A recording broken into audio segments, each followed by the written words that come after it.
Hello again, I'm Tripp Rogers, and this is Tripp's Take. All right, well, here we are, the most wonderful week of the year. Look forward to it every year because, well, it means it's basketball from noon until midnight. It's the madness, baby. Oh, yeah, March Madness. Always a lot of fun. And of course, everybody's got to sit there and play their pool sheets. I think Monday is one of the most unproductive days at work. Of course, couple Monday this year with St. Patrick's Day, and you really have a day. There's not much getting done at the office. Of course, with the advent of March Madness and the beginning of the tournament, of course, if you're a sports fan, you're saddened by the fact, and CBS made mention of it a number of times. Greg Gumbel passed away last December. Of course, Greg missed the tournament last year, did not give a reason why, and of course, we found out he had cancer, and that's what ultimately ended his life. But he was such a part of March Madness for all these years. You know, in the studio, he was always a traffic cop, and he did the job very, very well.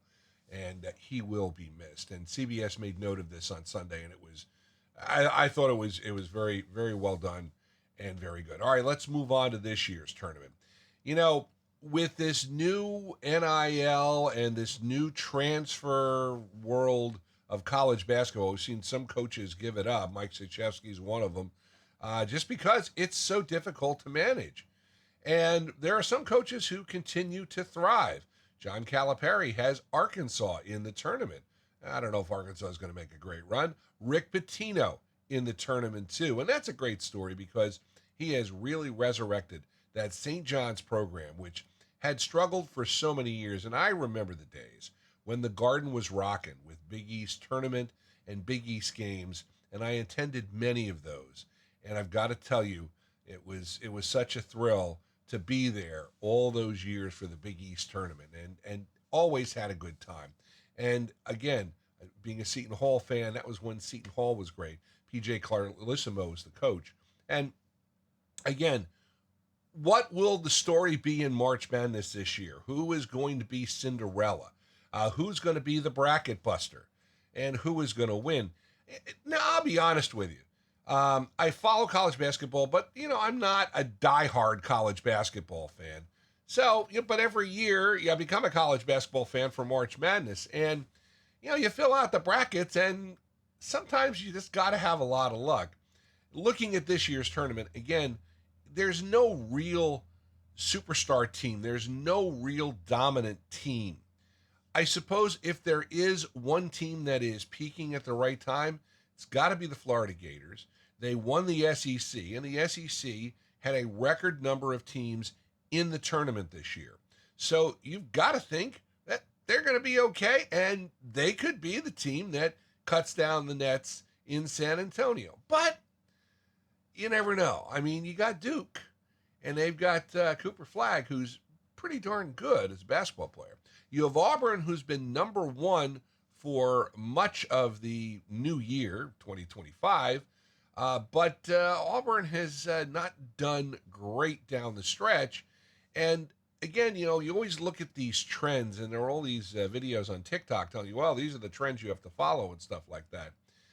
Could it be a team that we don't expect? Could this be the year that Gonzaga goes somewhere? Remember Gonzaga, the darling of the tournament for a long time, but I don't know about Gonzaga right now this year. A lot of people are talking about St. John's, and again, part of the reason is because they're from New York and they have resurrected themselves. They were the Big East champion. But I mean, truth be told, St. John's, good team, but can they put it together and win 6 basketball games against very, very tough competition? I don't think so. I mean, a coach will only get you so far. I mean, Bill Self has been at Kansas, and what has Kansas done? It's been a tough road to hoe.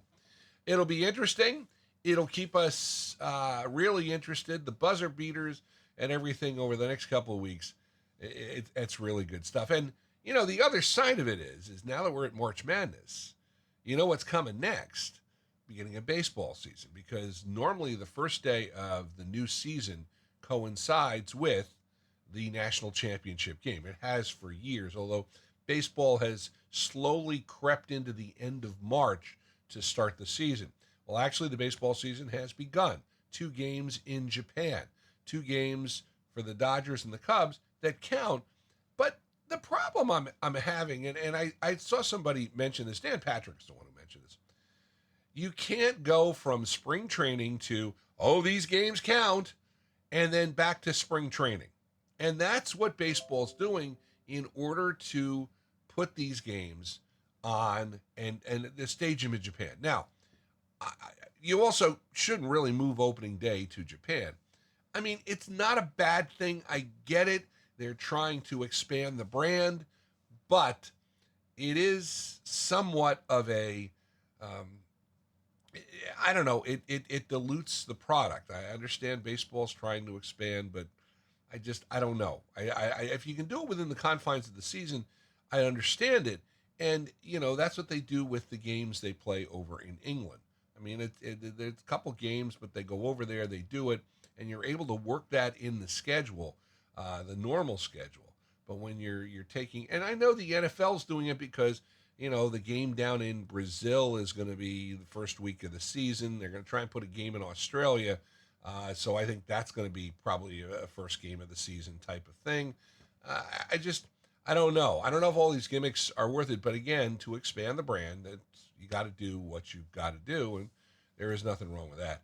And then, of course, following opening day in baseball, the Masters. And unfortunately, the news, Tiger Woods blew out an Achilles heel and had to undergo surgery.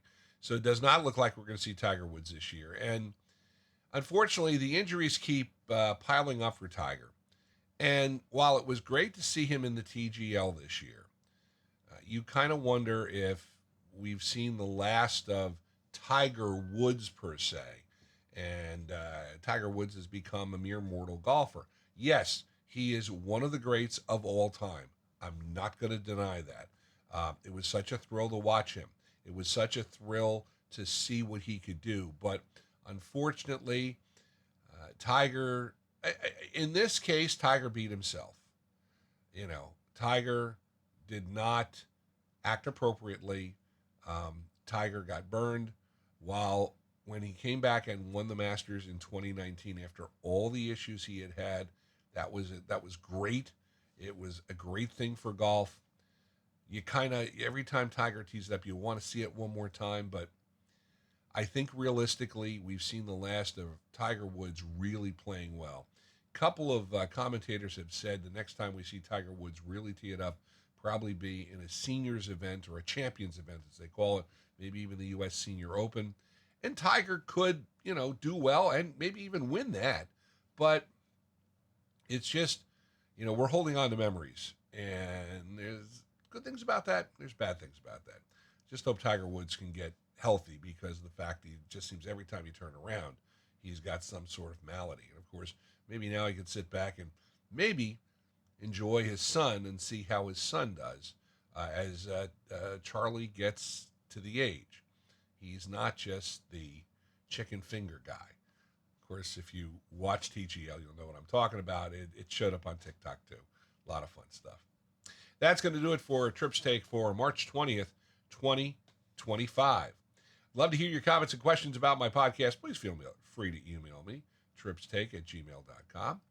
If you love fantasy football, we're getting the calendar. We'll flip to April soon. We've got the NFL draft coming up.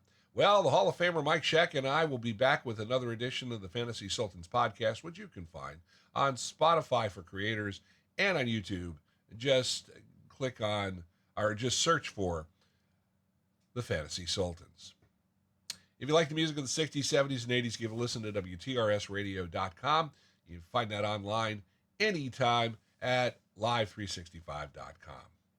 Thank you for joining me. For now, I'm Tripp Rogers. Make it a great one.